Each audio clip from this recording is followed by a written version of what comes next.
उपमुख्यमंत्री अजित पवार यांच्या निधनानंतर रिक्त झालेल्या खुर्चीचा सस्पेन्स अखेर संपलेला असून सुनेत्रा पवार यांच्या नावावर अधिकृतपणे शिक्कामोर्तब करण्यात आलेला आहे। सुनेत्रा पवारांनीही उपमुख्यमंत्री पदासाठी होकार दिल्याचं वृत्त आहे। या निर्णयापूर्वी राजकीय हालचालींना मात्र कमालीचा वेग आलेला होता। राष्ट्रवादी काँग्रेस पक्षानं आता या निवडीबाबतचं अधिकृत पत्र विधिमंडळाला पाठवण्याची तयारी पूर्ण केली असल्याची माहिती मिळते। या निर्णयामुळे महाराष्ट्राच्या राजकारणामध्ये एका नव्या पर्वाची सुरुवात होतीये, कारण सुनेत्रा पवार या राज्याच्या पहिल्या महिला उपमुख्यमंत्री ठरणार आहेत। या ऐतिहासिक घोषणेनंतर उद्या सकाळी 11 वाजता राष्ट्रवादी काँग्रेसच्या आमदारांची महत्त्वपूर्ण बैठक मुंबईमध्ये बोलावण्यात आल्याचं कळतंय। या बैठकीत त्यांच्या नावाची विधिमंडळ पक्षनेते म्हणून औपचारिक घोषणा केली जाईल। बरं, विशेष म्हणजे निमंत्रण मिळताच राष्ट्रवादीचे अनेक आमदार तातडीनं मुंबईच्या दिशेनं रवाना झालेले आहेत। अजित पवारांचा राजकीय वारसा पुढे नेण्यासाठी सुनेत्रा पवार यांचंच नाव योग्य असल्याचा कौल पक्षातील बहुतांश नेत्यांनी दिल्याचं देखील कळतंय। उद्याच्या बैठकीनंतर राजभवनावरती शपथविधीची तयारी सुरू होण्याची शक्यता आहे। तसे संकेतच राष्ट्रवादीचे ज्येष्ठ नेते छगन भुजबळ यांनी दिले होते। उपमुख्यमंत्री पदाबाबत निर्णय झाल्यास उद्याच शपथविधी होऊ शकतो असं देखील भुजबळांनी या आधीच स्पष्ट केलेलं होतं। उद्याची मीटिंग ही सीएलपीची मीटिंग आहे। सीएलपीचा नेता ठरवण्याची, म्हणजे जे अजित पवार बोलतो त्याला विधिमंडळ पक्ष प्रमुख सीएलपी लीडर तेवढी मीटिंग आहे।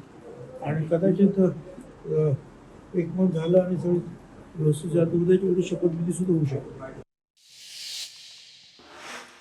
छगन भुजबळांनी सांगितल्याप्रमाणे उद्याच शपथविधी पार पडणार का, याकडे संपूर्ण राज्याचं लक्ष लागलेलं आहे।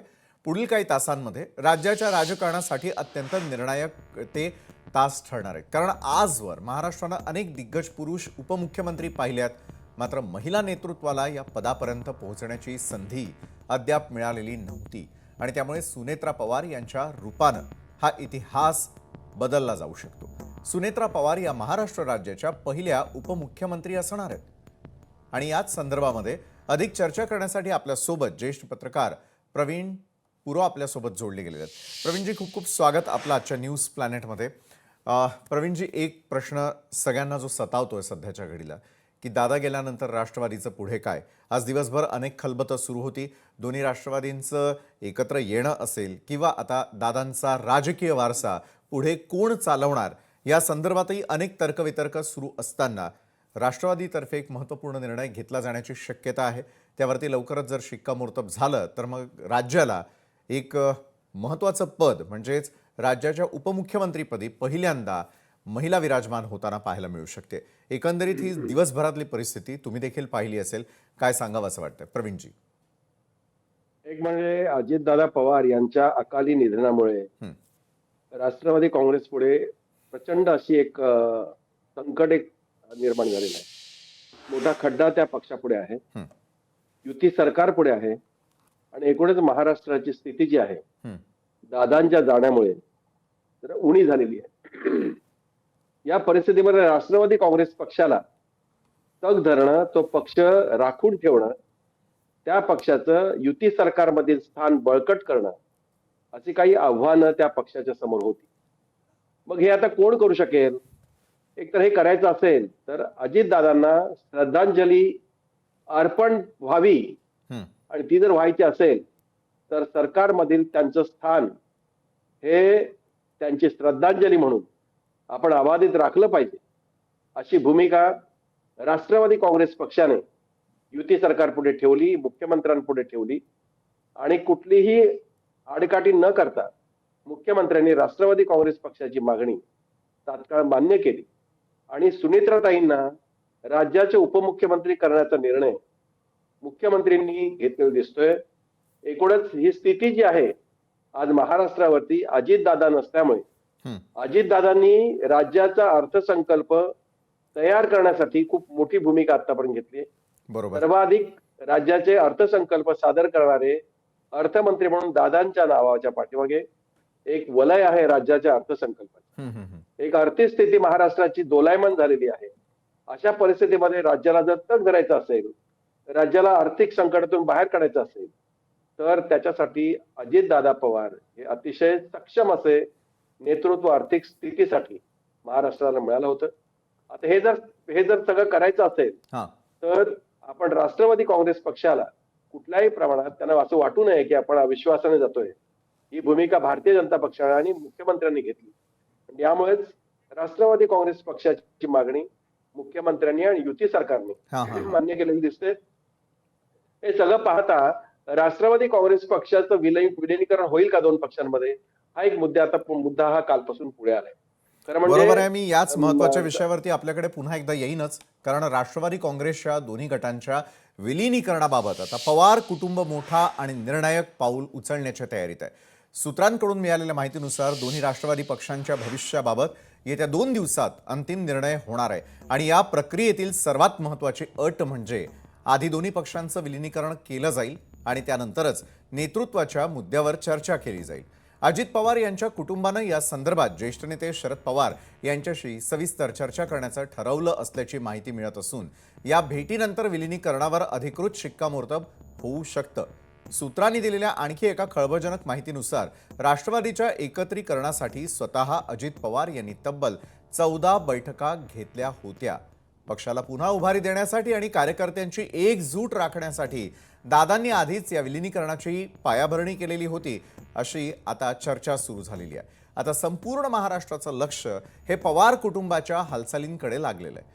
येत्या 48 तासात शरद पवार आणि अजित पवार यांच्या कुटुंबात होणारी ही चर्चा राज्याच्या राजकारणाची दिशा बदलणारी ठरणार आहे का, हे देखील पाहणं तितकंच महत्त्वाचं असेल. तर शरद पवारांच्या राष्ट्रवादीचे ज्येष्ठ नेते एकनाथ खडसे यांनी देखील एक अत्यंत खळबळजनक विधान करून राजकीय वर्तुळामध्ये मोठी खळबळ उडवून दिलेली आहे. शरद पवार आणि अजित पवार यांच्या नेतृत्वाखालील दोन्ही राष्ट्रवादी काँग्रेस पक्ष पुन्हा एकत्र येणार असल्याचा दावा खडसेंनी देखील केलाय. माध्यमांशी बोलताना एकनाथ खडसे यांनी स्पष्ट केलं की दोन्ही राष्ट्रवादी एकत्र येण्याबाबतची प्राथमिक चर्चा आधीच पूर्ण झाली आहे. सर्व मुद्द्यांवर सविस्तर बोलणं झालेलं असून आता केवळ अंतिम निर्णयावर शिक्कामोर्तब होणं बाकी आहे. खडसे यांच्या या विधानामुळे दोन्ही राष्ट्रवादी पुन्हा एक होणार या चर्चेला आता अधिकृत दुजोरा मिळाल्याचं देखील मानलं जात आहे. दोन्ही राष्ट्रवादी एकत्र येतील. तशी चर्चा झालेली आहे, पण आता त्याचा निर्णय अशा घटनेमुळे थांबलेला दिसतो.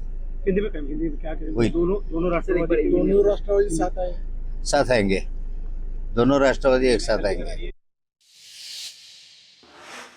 तर गेल्या काही दिवसांपासून पडद्यामागं घडणाऱ्या हालचाली आणि अजित पवारांच्या राष्ट्रवादी सोबत शरद पवारांशी साधलेला संवाद या पार्श्वभूमीवर खडसेंचं हे वक्तव्य अत्यंत महत्त्वाचं मानलं जात आहे. आता हा निर्णय नेमका कधी जाहीर होणार आणि पवार कुटुंबातील ही राजकीय युती महाराष्ट्राच्या राजकारणाला कोणतं नवं वळण देणार हे तर आगामी काळामध्ये समजेलच. मात्र अशात अंकुश काकडे आणि उमेश पाटील यांच्याकडून आलेल्या प्रतिक्रियांमुळे राष्ट्रवादी एकत्र येण्याबाबत खडसेंनी सोडवलेलं कोडं पुन्हा गुंतागुंतीचं झालं. कारण एका बाजूला अंकुश काकडे हे दोन्ही राष्ट्रवादी एकत्र याव्यात ही अजित पवारांची इच्छा असल्याचं सांगतात, तर दुसरीकडे दोन्ही राष्ट्रवादी एकत्र येण्याबाबत अजित पवारांनी कधीही चर्चा केली नसल्याचा दावा उमेश पाटील करताना दिसतात. पाहूयात.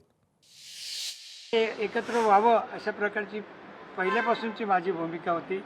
मी वेळोवेळी आमच्या नेत्यांच्या कानावरती ती बोलून देखील दाखवली होती. खुद्द दादांनी देखील मला मुंबईमध्ये 1-2 वेळेला सांगितलं होतं की तुम्ही प्रयत्न करा, एकत्र आपण हो. ते होत होतं, पण शेवटी काही गोष्टीला वेळ यावी लागते.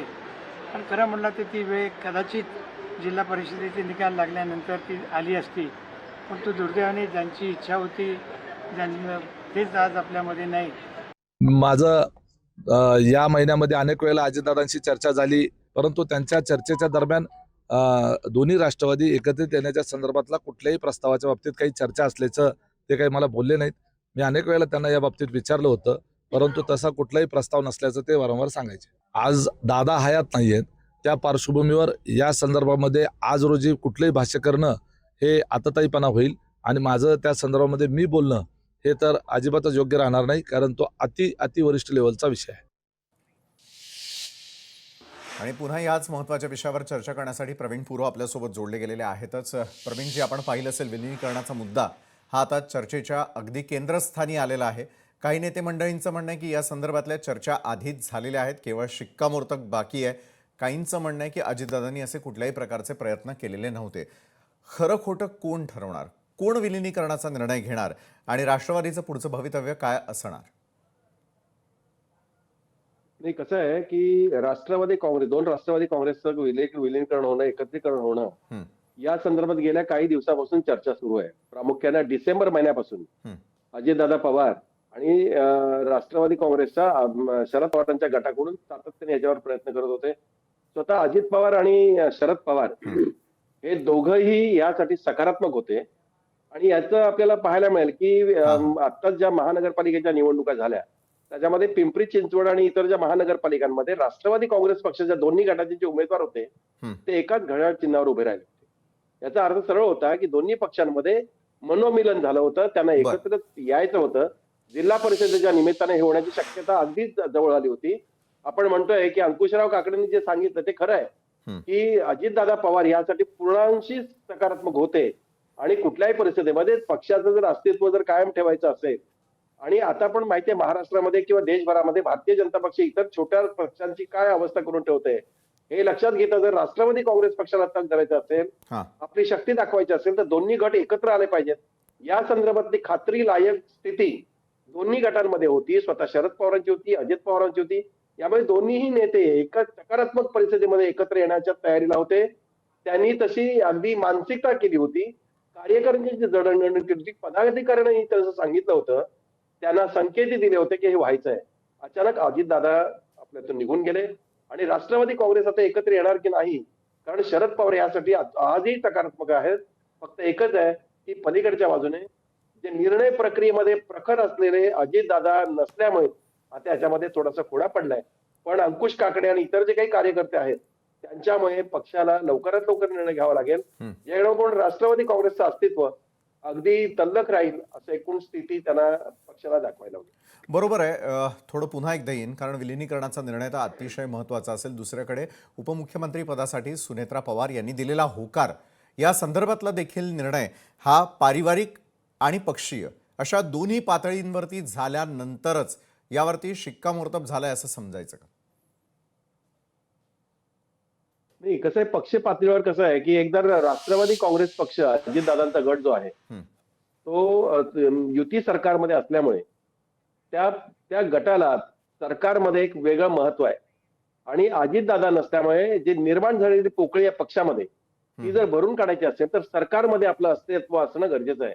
इतर काही मंत्री त्या सरकारमध्ये आहेत, पण अजितदादांच्या रूपाने जे उपमुख्यमंत्री पद त्या पक्षाला मिळालं होतं ते पक्षाला तसं उपमुख्यमंत्री पद सुनेत्राताईंना देऊन अजितदादांना श्रद्धांजली देण्याचं एक काम या युती सरकारने करण्याचा प्रयत्न केलाय, देवेंद्र फडणवीसांनी करण्याचा प्रयत्न केलाय.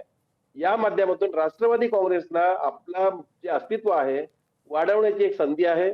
या परीने एक उपमुख्यमंत्री, पहिले उपमुख्यमंत्री देण्याची एक संधी राष्ट्रवादी काँग्रेसला, ह्या पक्ष स्वतःला पुरोगामी म्हणतो, त्यामुळे महिला उपमुख्यमंत्री त्या पक्षाच्या वतीने देणं हे आणखी एक योगायोग या निमित्तानं आपल्याला पाहायला मिळतंय. राष्ट्रवादी काँग्रेस पक्षासाठी एक ती सकारात्मक आणि चांगली बाजू आहे. नक्कीच. धन्यवाद प्रवीणजी, तुम्ही या सगळ्या राजकीय पार्श्वभूमीवरती आमच्याबरोबर चर्चा केलीत आणि महाराष्ट्रातल्या जनतेसमोर सध्याची राजकीय परिस्थिती नेमकी जी सुरू आहे ती एक्सप्लेन करण्याचा प्रयत्न केला. धन्यवाद.